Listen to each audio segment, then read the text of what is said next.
ബീഹാറിൽ കോൺഗ്രസ് കമ്മിറ്റിയുടെ അധ്യക്ഷ സ്ഥാനത്ത് നിന്ന് അഖിലേഷ് പ്രസാദിനെ മാറ്റിയിട്ട് രാജേഷ് കുമാറിനെ ഇപ്പോൾ നിയമിച്ചിരിക്കുകയാണ്. രാജേഷ് കുമാർ നമുക്കറിയാം ഒരു ദളിത് മുഖമാണ്. വല്ലാത്തൊരു തെരഞ്ഞെടുപ്പുമായിട്ട് ബന്ധപ്പെട്ട് വലിയ കളികളൊക്കെയാണല്ലോ. കോൺഗ്രസ് എന്തായാലും രണ്ടും കൽപ്പിച്ചാണ് ഇറങ്ങിയിരിക്കുന്നത്. നമുക്കറിയാം തുടർ പരാജയങ്ങളുടെ ഒരു ഘോഷയാത്ര തന്നെ അവസാന ഘട്ടത്തിലുണ്ടായിരുന്നു. ലോക്സഭാ തെരഞ്ഞെടുപ്പിൽ ചെറിയ രീതിയിലുള്ള മുന്നേറ്റം അവർക്ക് കാഴ്ചവെക്കാൻ കഴിഞ്ഞിട്ടുണ്ട്. അതോടൊപ്പം തന്നെ BJPയെ പിടിച്ചു കെട്ടാൻ കഴിഞ്ഞു എന്ന ആത്മവിശ്വാസം അവർക്കുണ്ട്. കാരണം രണ്ട് തവണയും കേവല ഭൂരിപക്ഷം കടന്ന BJP ഇത്തവണ 240 ചുരുങ്ങുന്ന ഒരവസ്ഥ ഉണ്ടായിട്ടുണ്ട്. അതിൽ നിന്നും അവർ വലിയ ആവേശം ഉൾക്കൊണ്ട് ഹരിയാനയിൽ ഞങ്ങളുടെ മുഖ്യമന്ത്രി ആകാൻ പോകുന്നുവെന്ന വലിയ പ്രഖ്യാപനവുമായി അവിടെ പോവുകയും ലാസ്റ്റ് ദയനീയമായി തന്നെ പരാജയപ്പെട്ട് അവിടെ നിന്ന് പുറത്തു വരുന്നൊരവസ്ഥ ഉണ്ടായിട്ടുണ്ട്. അവിടെ ജനങ്ങൾ ആഗ്രഹിച്ചിരുന്നത് ഒരു പരിധിവരെ ഒരു ഭരണമാറ്റം ആഗ്രഹിച്ചിരുന്നു. പക്ഷേ ഈ കോൺഗ്രസിനുള്ളിലെ തമ്മിലടി കണ്ടപ്പോൾ അതിനേക്കാൾ BJP ആണ് നല്ലതെന്ന രീതിയിൽ അവസാനം ഹരിയാനയിൽ BJPയെ അവിടുത്തെ ജനങ്ങൾ അധികാരത്തിലേറ്റുന്നത് കൊണ്ട് പിന്നീട് നാം കണ്ടത് മഹാരാഷ്ട്രയിലാണ്. മഹാരാഷ്ട്രയുടെ തെരഞ്ഞെടുപ്പ് ചരിത്രത്തിൽ പോലും ഇത്രയും വലിയൊരു വിജയം ഒരു പാർട്ടിക്കും സ്വന്തമാക്കാൻ കഴിഞ്ഞിട്ടില്ല. അതെന്തായാലും BJPക്ക് സ്വന്തമാക്കാൻ കഴിഞ്ഞു. അവിടെയും എന്തായാലും രാഹുൽ ഗാന്ധിയുടെ നേതൃത്വത്തിൽ നമ്മുടെ കേരളത്തിൽ നിന്നും ഒരാൾ പോയിട്ടുണ്ടായിരുന്നു. രമേശ് ചെന്നിത്തലയ്ക്കായിരുന്നു അവിടുത്തെ ചുമതല. അദ്ദേഹം മുൻപ് ഗുജറാത്തിൽ ചുമതല വഹിച്ചിരുന്നപ്പോഴും BJPക്ക് ഗുജറാത്തിലെ ഏറ്റവും വലിയ ചരിത്ര വിജയം സ്വന്തമാക്കാൻ കഴിഞ്ഞിട്ടുണ്ട്. പിന്നീട് മഹാരാഷ്ട്രയിൽ പോയപ്പോഴും അദ്ദേഹം അത് തന്നെ ആവർത്തിച്ചു.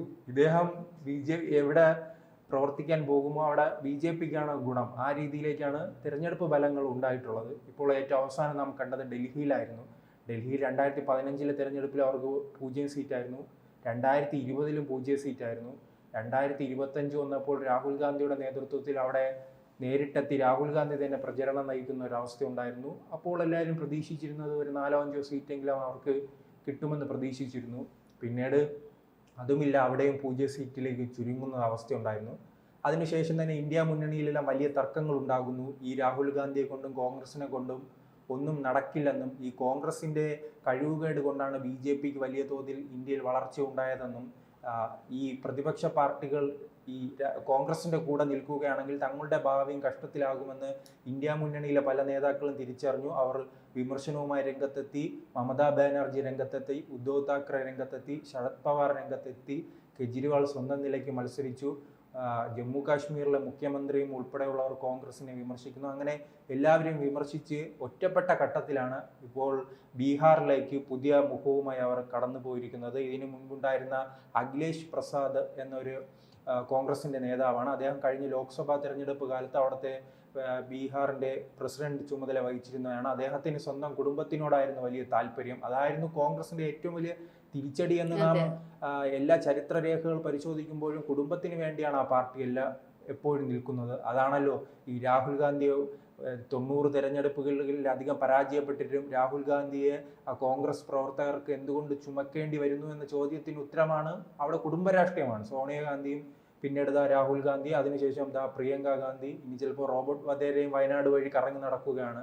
ചിലപ്പോൾ വൈകാതെ അദ്ദേഹവും അവിടെ മത്സരിക്കാനുള്ള സാധ്യത ഉണ്ട്. അങ്ങനെ പരാജയങ്ങളുടെ തുടർക്കഥയിലാണ് ഈ ബീഹാർ തെരഞ്ഞെടുപ്പ് വരുന്നത്. ബീഹാറിനെ സംബന്ധിച്ച് ഉത്തരേന്ത്യയിലെ ഏറ്റവും പ്രധാനപ്പെട്ട ഒരു സ്റ്റേറ്റ് കൂടിയാണ്. അതോടൊപ്പം തന്നെ BJPയെ സംബന്ധിച്ചിടത്തോളം നിർണായകമായ ഒരു സ്റ്റേറ്റ് കൂടിയാണ്. ഞാൻ തുടക്കം സൂചിപ്പിച്ചതുപോലെ തന്നെ BJPക്ക് ഇപ്പോൾ നിതീഷ് കുമാറിന്റെ പിന്തുണയോടുകൂടിയാണല്ലോ അവിടെ ഭരണം നടത്തുന്നത്. നിതീഷ് കുമാറിന്റെ വിജയിപ്പിക്കുക എന്നത് BJPയുടെ തന്നെ കർത്തവ്യമായി മാറിയിട്ടുണ്ട്. അവിടെ നിതീഷിന്റെ പാർട്ടിയുടെ പിന്തുണയോടെ കേന്ദ്രത്തിൽ ഭരിക്കുമ്പോൾ അവിടെ സംസ്ഥാനത്ത് നിതീഷ് കുമാർ വീണ്ടും മുഖ്യമന്ത്രിയായി വരണമെന്നത് BJPയുടെ ലക്ഷ്യമാണ്. BJP എന്തായാലും തങ്ങളുടെ തന്ത്രങ്ങളുമായി മുന്നോട്ട് പോവുകയാണ്. ലോക്സഭാ തെരഞ്ഞെടുപ്പിൽ ഉണ്ടായ ചെറിയ തിരിച്ചടിയിൽ നിന്നും അവർ വലിയ പാഠങ്ങൾ ഉൾക്കൊണ്ടു. അത് ഹരിയാനയിൽ നാം കണ്ടതാണ്, മഹാരാഷ്ട്രയിൽ കണ്ടതാണ്, ഡൽഹിയിൽ കണ്ടതാണ്. ഇനി ബീഹാറിലും അതാണ് കാണാൻ പോകുന്നത്. അവർ നേരത്തെ തന്നെ പ്രവർത്തനവുമായി മുന്നോട്ട് പോയിട്ടുണ്ട്. എന്തായാലും നാം ഈ അഖിലേഷ് പ്രസാദിലേക്ക് വരികയാണെങ്കിൽ അദ്ദേഹത്തിന്റെ മകന് വേണ്ടി കഴിഞ്ഞ ലോക്സഭാ തെരഞ്ഞെടുപ്പിൽ പല സീറ്റുകൾക്കും വിട്ടുവീഴ്ച ചെയ്യുകയും അങ്ങനെ എല്ലാം ചെയ്തെങ്കിലും വലിയ തിരിച്ചടിയായാണ് അന്ന് ബീഹാർ തെരഞ്ഞെടുപ്പിൽ കോൺഗ്രസിനുണ്ടായത്. അതിന് പകരമാണ് പ്രമുഖ ദളിത് മുഖമാണ് അദ്ദേഹം. കുടുംബയിൽ നിന്നുള്ള ദളിത് നേതാവും MLAയുമായ രാജേഷ് കുമാറിനെയാണ് നിലവിൽ അവിടുത്തെ ബീഹാറിലെ പ്രസിഡന്റായി നിയമിച്ചിരിക്കുന്നത്. അദ്ദേഹത്തിന് വലിയ രീതിയിൽ തന്നെ അവിടെ അടിത്തറവുണ്ട്. കൂടുതലും ദളിത് സമൂഹമാണല്ലോ ബീഹാറിൽ. അപ്പം കോൺഗ്രസ് അത് ഉദ്ദേശിച്ച് തന്നെയാണ് അവിടെ അങ്ങനെ ഒരു കളി അത്തരത്തിൽ കാണിച്ചത് എന്ന് എനിക്ക് തോന്നുന്നു. അപ്പൊ ഇതൊരു തെരഞ്ഞെടുപ്പുമായിട്ട് ബന്ധപ്പെട്ട് വരുമ്പോൾ ഇത് BJP-ക്ക് ഇതൊരു പ്രതികൂലമായിട്ട് വരത്തില്ലേ, പ്രതികൂല സാഹചര്യമായിട്ട് വരത്തില്ലേ? അല്ല, മറ്റൊരു കാര്യം സൂചിപ്പിക്കുക, ഇവർക്ക് ഇനി ഈ വലിയ അവരുടെ അടിത്തറ ശക്തിപ്പെട്ടാൽ സീറ്റ് നൽകണ്ടേ? കഴിഞ്ഞ നിയമസഭാ തെരഞ്ഞെടുപ്പിൽ 2020 നിയമസഭാ തെരഞ്ഞെടുപ്പിൽ തങ്ങൾ വലിയ ശക്തിയാണെന്ന രീതിയിൽ കോൺഗ്രസ് തേജസ്വി യാദവ് RJDയിൽ നിന്നും വലിയ സീറ്റ് എണ്ണം പറഞ്ഞ് വാങ്ങി. ഈ തേജസ്വി യാദവ് മത്സരിച്ച് RJD മത്സരിച്ച സീറ്റില്ലാതെ അദ്ദേഹത്തിന് മുന്നേറ്റം ഉണ്ടാക്കാൻ കഴിഞ്ഞെങ്കിലും കോൺഗ്രസ് അവർ സഖ്യമായിട്ടാണ് മത്സരിക്കുന്നത്. പക്ഷെ കോൺഗ്രസിന്റെ സീറ്റിലെല്ലാം ദയനീയമായി അവർ പരാജയപ്പെടുന്ന അവസ്ഥയുണ്ടായി. അങ്ങനെ എന്ത് ചെയ്തു?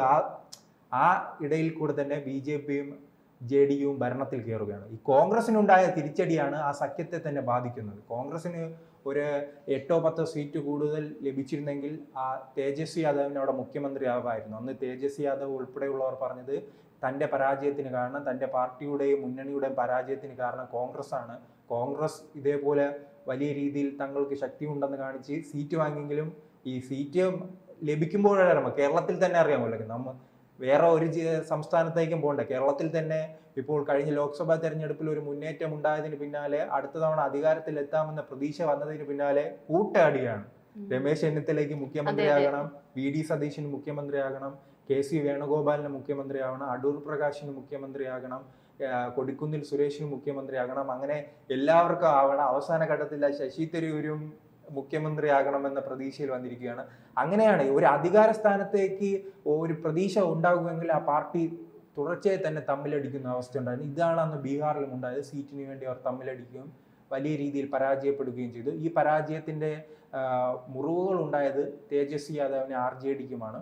പക്ഷെ നിലവിലെ സാഹചര്യത്തിൽ വീണ്ടും അവിടെ BJPയുമായി ബന്ധപ്പെട്ട NDAക്കാണ് സാധ്യത. കാരണം കഴിഞ്ഞ ലോക്സഭാ തെരഞ്ഞെടുപ്പിൽ തന്നെ ഈ ഉത്തർപ്രദേശിലും ഗുജറാത്തിലും സീറ്റ് തോക്കുന്നു, രാജസ്ഥാനിൽ വലിയ തിരിച്ചടി ഉണ്ടാകുന്നു. അങ്ങനെ പല സംസ്ഥാനങ്ങളിലും ലോക്സഭാ തെരഞ്ഞെടുപ്പിൽ BJPക്ക് തിരിച്ചടി ഉണ്ടാകുമ്പോഴും ബീഹാറിൽ നിതീഷ് കുമാറിന്റെയും BJPയുടെ സഖ്യം വലിയ രീതിയിൽ തന്നെ മുന്നേറ്റം ഉണ്ടാക്കാൻ കഴിഞ്ഞൊരു സംസ്ഥാനമാണ്. അതിൽ നിന്നൊന്നും വലിയ രീതിയിൽ ആ സംസ്ഥാനം മാറിയിട്ടില്ല, അവിടുത്തെ കാലാവസ്ഥയെ മാറിയിട്ടില്ല. അതുകൊണ്ട് തന്നെ ഇനി ഒരു തെരഞ്ഞെടുപ്പ് വരികയാണെങ്കിൽ അവിടെ വീണ്ടും ഈ NDA സഖ്യത്തിന് തന്നെ അധികാരത്തിൽ വരാമെന്ന പ്രതീക്ഷയാണ് നിലവിലുള്ളത്. പക്ഷേ എന്തായാലും കോൺഗ്രസിനെ സംബന്ധിച്ചിടത്തോളം വലിയ നിർണായകമായ നീക്കമാണ്. ഇതിനു മുൻപുള്ള 2015 തെരഞ്ഞെടുപ്പിൽ അന്ന് 27 സീറ്റാണ് കോൺഗ്രസിന് ലഭിക്കുന്നത്. പിന്നീട് 2020 തെരഞ്ഞെടുപ്പിലേക്ക് വരുമ്പോൾ 17 സീറ്റായിട്ട് ചുരുങ്ങുന്ന അവസ്ഥയുണ്ട്. അപ്പോൾ സീറ്റുകൾ ചുരുങ്ങാതെ കുറച്ച് 20-25 സീറ്റുകൾ നേടുക എന്നതാണ് ഇപ്പോൾ കോൺഗ്രസിനെ സംബന്ധിച്ചിടത്തോളം അവിടെ ഏറ്റവും പ്രധാന ലക്ഷ്യം. ശ്രീത്ത് പറഞ്ഞതുപോലെ ഡൽഹി തെരഞ്ഞെടുപ്പിലും വല്ലാത്തൊരു അടിയാണ് കോൺഗ്രസിന് നേരിട്ടത്. BJP മുന്നേറുമെന്ന് ഒട്ടും പ്രതീക്ഷിക്കാത്തത് BJP മുന്നേറുക തന്നെ ചെയ്തു. അതിന്റെ പ്രധാന കാരണം ഇതാണ്. ലോക്സഭാ തെരഞ്ഞെടുപ്പ് ഉണ്ടല്ലോ, കഴിഞ്ഞ ലോക്സഭാ തെരഞ്ഞെടുപ്പിൽ BJP പ്രതീക്ഷിച്ച 400-ലധികം സീറ്റാണ്. നരേന്ദ്രമോദി ഉൾപ്പെടെയുള്ളവർ പറഞ്ഞു 400 സീറ്റിലധികം നേടിക്കൊണ്ട് വീണ്ടും അധികാരത്തിൽ വരുമെന്ന് അവകാശപ്പെട്ടിരിക്കുമ്പോഴാണ് BJP എല്ലാം അവരുടെ സ്വപ്നങ്ങളെല്ലാം തകിടം മറിച്ചുകൊണ്ട് അവർ 240ലേക്ക് ചുരുങ്ങുന്നു. അയോധ്യ ഉൾപ്പെടെയുള്ള മണ്ഡലങ്ങളിൽ പരാജയപ്പെടുന്നു. വാരണാസിയിൽ മോദിയുടെ വോട്ട് കുറയുന്നു.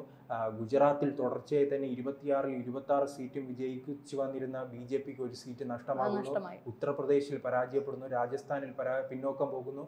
അങ്ങനെ വലിയൊരു തിരിച്ചടിയിൽ നിന്ന് അവർ പാഠം പഠിക്കുകയാണ്. എല്ലാ CPMനും BJPയുടെയും എല്ലാം ഈ സംഘടന രീതി അങ്ങനെയാണ്. ഈ ഒരു തിരിച്ചടി ഉണ്ടായാൽ എന്താണ് ആ തിരിച്ചടിക്ക് കാരണം, ജനങ്ങൾ എന്തുകൊണ്ട് എതിരായി, അതിൽ നിന്ന് എങ്ങനെ പരിഹാരം കണ്ടെത്താൻ, വീണ്ടും എങ്ങനെ അധികാരത്തിൽ വരാം, പാർട്ടിയെ ശക്തിപ്പെടുത്താം എന്ന രീതിയിലുള്ള ഒരു പഠനം CPMും BJPയും നടത്തും. പക്ഷെ കോൺഗ്രസിനെ സംബന്ധിച്ചിടത്തോളം അങ്ങനെയല്ല. അവർ ഒരു ആൾക്കൂട്ടമാണ്. ജയിച്ചാൽ ജയിച്ചു, ഏതെങ്കിലും നേതാവ് ഇതിനകത്ത് തന്നെ തമ്മിലടിയും അല്ലെങ്കിൽ എന്താ പറഞ്ഞ അധികാരത്തിന് വേണ്ടിയിട്ടുള്ള പ്രശ്നങ്ങളുമാണ്. പക്ഷെ ഇനി വരുന്ന തെരഞ്ഞെടുപ്പിൽ എനിക്ക് തോന്നുന്നു കോൺഗ്രസ് കുറച്ചുകൂടെ ജാഗരൂകരായിട്ട് തന്നെ ഇരിക്കുമെന്ന് തോന്നുന്നു. കാരണം അവർക്ക് നിറയെ തിരിച്ചടി, ഏകദേശം മൂന്നാം മോദി സർക്കാരാണ് ഭരിക്കുന്നത്. അപ്പം ഇത്രയും വർഷത്തെ ഒരു തിരിച്ചടി അവർക്കുണ്ട്. ഈ തിരിച്ചടിയിൽ നിന്ന് പല പാഠങ്ങളും കോൺഗ്രസ് നേതാക്കൾ തിരിച്ചടി 2013 മുതൽ തുടങ്ങിയ തിരിച്ചടിയാണ്. ഇത് ഓരോ തെരഞ്ഞെടുപ്പ് കഴിയുമ്പോഴും രാഷ്ട്രീയ നിരീക്ഷകർ ഉൾപ്പെടെ കോൺഗ്രസ് പ്രവർത്തകർ ഉൾപ്പെടെ കാത്തിരിക്കുകയാണ്. അടുത്ത് രാഹുൽ ഗാന്ധി രംഗത്ത് വരും, തങ്ങളെ രക്ഷിക്കുമെന്ന കാത്തിരിപ്പ് 2013 തുടങ്ങിയ കാത്തിരിപ്പ് ഇപ്പോൾ 2025 വരെ ആയിട്ടുണ്ട്. ഇനിയും ആ ഭരണം തുടരുകയാണെങ്കിൽ വീണ്ടും കാത്തിരിപ്പ് നീളുകയല്ലേ ഉള്ളൂ. ഏതായാലും ഒരു മോദി സർക്കാർ തന്നെ തുടരും എന്ന് തന്നെയാണോ ശ്രീജിത്ത് പറയുന്നത്? അല്ല, മോദി സർക്കാർ ഇനിയുള്ള നിയമസഭാ തെരഞ്ഞെടുപ്പുകളാണല്ലോ, ഇനി മുന്നിലുള്ള പല നിയമസഭാ തെരഞ്ഞെടുപ്പുകളാണ്. ബീഹാർ വരുന്നു, ബീഹാർ BJP സർക്കാർ തന്നെ. അതെ, പലയിടത്തും അങ്ങനെയാണ്. ഒന്നെങ്കിൽ പ്രാദേശികമായി നോക്കുകയാണെങ്കിൽ ഇനി വരാനുള്ളത് പ്രാദേശിക കക്ഷികൾക്ക് കൂടുതൽ മത്സരമുള്ളത് ബംഗാളും അതോടൊപ്പം തന്നെ തമിഴ്നാടുമാണ്. ആ രണ്ട് സംസ്ഥാനങ്ങളിലാണ് BJP അധികാരത്തിൽ വന്നാൽ തീർച്ചയായിട്ടും ഇന്ത്യ ഒരു BJP അധിഷ്ഠിതമായിട്ട് അങ്ങ് മാറുകയല്ലേ ചെയ്യുന്നത്.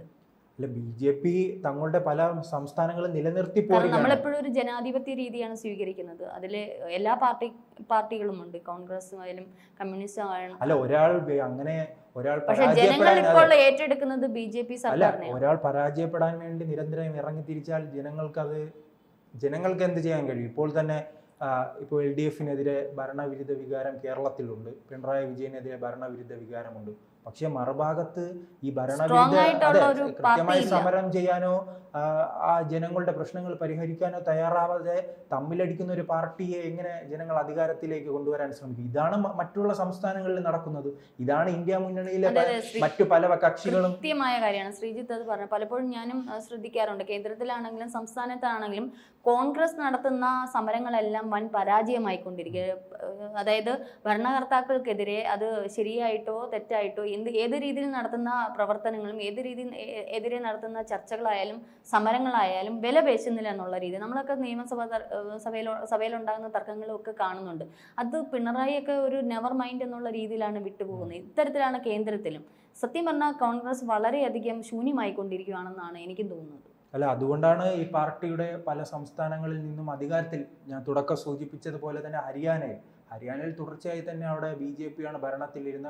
BJP-ക്കെതിരെ കർഷക സമരം, ഗുസ്തി താരങ്ങളുടെ സമരം, അവിടുത്തെ വിലക്കയറ്റം, അവിടുത്തെ വനിതകളുടെ പ്രശ്നം, സുരക്ഷാ പ്രശ്നം അടക്കമുള്ള നൂറുകണക്കിന് പ്രശ്നങ്ങൾ ഉണ്ടായിരുന്നിട്ട് പോലും അതിനെ മുതലെടുക്കുവാൻ കോൺഗ്രസിന് കഴിഞ്ഞിട്ടില്ല. അത് തന്നെയാണ് കേരളത്തിൽ മണിപ്പൂർ കലാപം പോലും കോൺഗ്രസിന് ഒരു ആയുധമായിരുന്നു. അത് തന്നെയാണ് ഇപ്പോൾ കേരളത്തിൽ സംഭവിക്കാൻ പോകുന്നത്. ഇത്രയും പ്രശ്നങ്ങളുണ്ട്. ഈ ഉദാഹരണം, ഇപ്പോൾ നടക്കുന്ന ആശാ വർക്കർമാരുമായി ബന്ധപ്പെട്ട സമരത്തിൽ പോലും BJP അതുമായി ബന്ധപ്പെട്ട് മുതലെടുക്കുന്ന ശ്രമങ്ങൾ പോലും കോൺഗ്രസിന് അതിലേക്ക് ഇടപെടാൻ കഴിയുന്നില്ല. സുരേഷ് ഗോപിയെല്ലാം അതിൽ കൃത്യമായി തന്നെ ഇടപെടാൻ ശ്രമം നടത്തുമ്പോൾ അതെല്ലാം ഒരു കാണികളെ പോലെ കോൺഗ്രസ് നോക്കിക്കൊണ്ടിരിക്കുകയാണ്. ഇവർക്ക് ഇത് ഒരു ജനകീയ പ്രശ്നമാക്കി മാറ്റാൻ കഴിയുന്നില്ല. അതോടൊപ്പം തന്നെ കേരളത്തിലെ ലഹരി പ്രശ്നങ്ങളുണ്ട്, മുഖ്യമന്ത്രിയുമായി ബന്ധപ്പെട്ട അഴിമതി പ്രശ്നങ്ങളുണ്ട്. അതായത് ഏകദേശം 10 വർഷത്തെ എന്തെല്ലാം സ്വർണ്ണക്കടത്ത് ഉൾപ്പെടെ നമ്മൾ ഇങ്ങോട്ട് നോക്കിയ ഒരു നീണ്ട നിര തന്നെയുണ്ട്. അഴിമതിയാണെങ്കിൽ ഈ പറഞ്ഞ എല്ലാ കാര്യം, പ്രകൃതി ദുരന്തം, വയനാട് ദുരന്തം, ഇതുവരെ സർക്കാർ അതിന് തീരുമാനമൊക്കെ പുനരധിവാസത്തിന് യാതൊരുവിധ അപ്പൊ ഇത്തരത്തിലുള്ള എന്തെല്ലാം പ്രശ്നങ്ങൾ കോൺഗ്രസിന് അത് എടുത്തിട്ട് പ്രതിപക്ഷത്തിന് എടുത്തിട്ട് സമരം ചെയ്യാനും സർക്കാരിനെ താഴെ ഇറക്കാനുമുള്ള അവസരങ്ങളെല്ലാം നഷ്ടപ്പെടുത്തിക്കൊണ്ടിരിക്കുക. ഇതിന് ഉത്തരവാദി, അതിപ്പോൾ കേന്ദ്രത്തിലാണെങ്കിലും സംസ്ഥാനത്തിലും മെയിൻ ഉത്തരവാദി കോൺഗ്രസിനകത്തുള്ള നേതാക്കൾ തന്നെയാണ്. അവരുടെ ഭിന്നിപ്പ് സമരങ്ങൾ തന്നെയാണെന്നാണ് പറയുന്നത്, അല്ലേ? അതെ, തീർച്ചയായും. ഈ സമരങ്ങളുമായി ജനങ്ങളിലേക്ക് ഇറങ്ങി ജനങ്ങളുടെ പ്രശ്നങ്ങൾ പരിഹരിക്കുന്നില്ല, മറിച്ച് ഈ അധികാരത്തിന് വേണ്ടിയിട്ടുള്ള ആരാണ് അടുത്ത മുഖ്യമന്ത്രി എന്ന ചർച്ച. ഈ MLA-മാരെ 71 MLA-മാരെ ലഭിച്ചാൽ മാത്രമേ മുഖ്യമന്ത്രി ലഭിക്കുമെന്ന്, അല്ലെ, മുഖ്യമന്ത്രി സ്ഥാനാർത്ഥിയായിട്ട് ഒരാൾക്ക് അവിടെ ആ കസേരയിൽ ഇരിക്കാൻ കഴിയുമെന്ന് എന്തായാലും കോൺഗ്രസ് നേതാക്കൾ ചിന്തിക്കുന്നില്ല. അവരിപ്പോൾ തന്നെ MLA വേണ്ട, അല്ലാതെ തന്നെ ചില സംസ്ഥാനങ്ങളിലെ അല്ലെ ചില സ്ഥലങ്ങളിലെ കാര്യങ്ങളിൽ കോൺഗ്രസ് ഇത്തരത്തിൽ ഇപ്പൊ ബീഹാറിലെ ദളിതുകാരനായ രാജേഷ് കുമാർ അല്ലേ, രാജേഷ് കുമാറിനെ നിയമിച്ച് ഇത്തരത്തിൽ വളരെ ചിന്തിച്ചും ആലോചിച്ച് ചിലയിടത്ത് നടത്തുമ്പോൾ മറുവശത്ത് വളരെ വിഡ്ഢിത്തരങ്ങളാണ്. അല്ല, അങ്ങനെ കൃത്യമായി തന്നെ കോൺഗ്രസിന്റെ നീക്കങ്ങൾ വിജയിച്ചൊരു സംസ്ഥാനമാണ് കർണാടക. അവിടെ BJP-യുടെ അഴിമതി തുറന്നു കാട്ടുകയും BJP-ക്കെതിരെ നിരന്തര സമരങ്ങൾ നടത്തിയപ്പോൾ ജനങ്ങൾ അവിടെ അധികാരത്തിൽ അവരെ എത്തിച്ചിട്ടുണ്ട്. ഹിമാചൽ പ്രദേശിലായാലും അല്ലാതെ ഈ പരാജയപ്പെട്ടിട്ട് വോട്ടിംഗ് യന്ത്രത്തെ കുറ്റപ്പെടുത്തിയിട്ട് കാര്യമില്ല. അത് കാരണം ഉദാഹരണമായിട്ട് അവർ നിൽക്കുകയാണ്. മറ്റൊരു സംസ്ഥാനം തെലങ്കാനയിൽ ആന്ധ്ര വിഭജനത്തിന് ശേഷം പൂർണ്ണമായി തന്നെ കോൺഗ്രസ് അവിടെ ഇല്ലാതാകുന്ന ഒരു ഘട്ടമുണ്ടായിരുന്നു. ആന്ധ്രയിലും തെലങ്കാനയിലും ഇല്ലാതായ ശേഷം അവിടെ രേവന്ത് റെഡ്ഡി എന്ന് പറയുന്ന ഒരു നേതാവ് വളർന്നു വന്നപ്പോൾ നാം കണ്ടത് വലിയ മാറ്റമായിരുന്നു. അവിടെ കോൺഗ്രസിന് അധികാരത്തിലേക്ക് വരാൻ കഴിയുന്ന ഒരു അവസ്ഥ ഉണ്ടായിട്ടുണ്ട്. അതുകൊണ്ട് തന്നെയാണ് ഈ BJP-യെല്ലാം അവർക്ക് ഒരു പരിധിവരെ തറപറ്റിക്കാൻ കഴിയുന്ന കാര്യമാണ്. അതുകൊണ്ട് വരുന്ന തെരഞ്ഞെടുപ്പുകളിൽ അവർ മികച്ച രീതിയിൽ ജനങ്ങൾക്കിടയിൽ പ്രവർത്തിച്ചാൽ അവർക്ക് അവിടെ ചിലപ്പോൾ അധികാരത്തിൽ വരാനുള്ള സാധ്യതയുണ്ട്. പക്ഷേ ഇനി മുന്നിലുള്ള പല സംസ്ഥാനങ്ങളും ആസാമായാലും മറ്റ് തമിഴ്നാടായാലും ബംഗാളായാലും പല സംസ്ഥാനങ്ങളിൽ അവർക്ക് വലിയ രീതിയിൽ സ്വാധീനമൊന്നും ഇല്ലാത്ത സംസ്ഥാനമാണ്. ആകെയുള്ള കേരളമാണ്. കേരളത്തിലാണെങ്കിൽ വലിയ രീതിയിൽ തമ്മിലടിയും നടക്കുന്നുണ്ട്. കൂടുതൽ വാർത്തകളും വിശേഷങ്ങളും നിങ്ങളിലേക്ക് എത്താൻ ABC മലയാളം സബ്സ്ക്രൈബ് ചെയ്യുക, ബെൽബട്ടനും അമർത്തുക.